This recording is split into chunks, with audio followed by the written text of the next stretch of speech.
അൻവർ പറയുന്നുണ്ട് പീച്ചിങ്ങ എന്ന്. Very good. പീച്ചിങ്ങ. ഓക്കെ, പീച്ചിങ്ങ.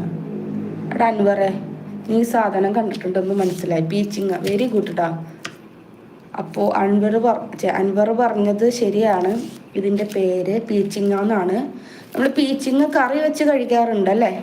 അപ്പോൾ കറി വെച്ച് കഴിക്കണതിന് ഇത് ഉണങ്ങി കഴിയുമ്പോൾ കറി വെക്കണത് പച്ചയാണ്.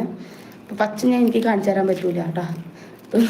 പച്ച വേറൊരു ലൈവിലോ എപ്പോഴെങ്കിലും കാണിച്ചു തരാം. ഓക്കെ, അപ്പോൾ ഇത് പീച്ചിങ്ങയാണ്. പീച്ചിങ്ങ ഉണങ്ങിയത്. ഇതിൻ്റെ ഉള്ളിൽ കായുണ്ട്, ഒരു ബ്ലാക്ക് കളർ കായ, സീഡ്. ഓക്കെ, അത് ഞാൻ കാണിച്ചു തരാം. ഒരു മിനിറ്റ്.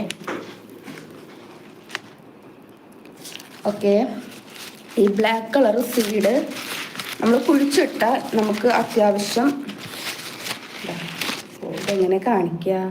ഇതാണ് ദൈവമേ, ഇതാണ് ബ്ലാക്ക് കളർ സീഡ് കേട്ടോ. അത്യാവശ്യം വലിപ്പമുണ്ട്. ഇതാണ് കേട്ടോ സീഡ്, അഥവാ ഇതിൻ്റെ വിത്ത്. ഓക്കെ, അപ്പോൾ ഈ എന്നിട്ട് പീച്ചിങ്ങയുടെ ഉള്ളിൽ നിന്നാണ് ഈ സീഡ് ഉണ്ടാവണത്. ഉള്ളിലാണ് സീഡ് ഇരിക്കുന്നത്. അപ്പോൾ നമ്മളിങ്ങനെ കുലുക്കുമ്പോൾ ഈ ഓട്ടക്കോട കണ്ടോ, 3 തോള ഓട്ട, ഈ ഓട്ടക്കോട ഇങ്ങനെ വീഴും. ഇതിലുണ്ട് വീഴാനായിട്ട്. ഓക്കെ,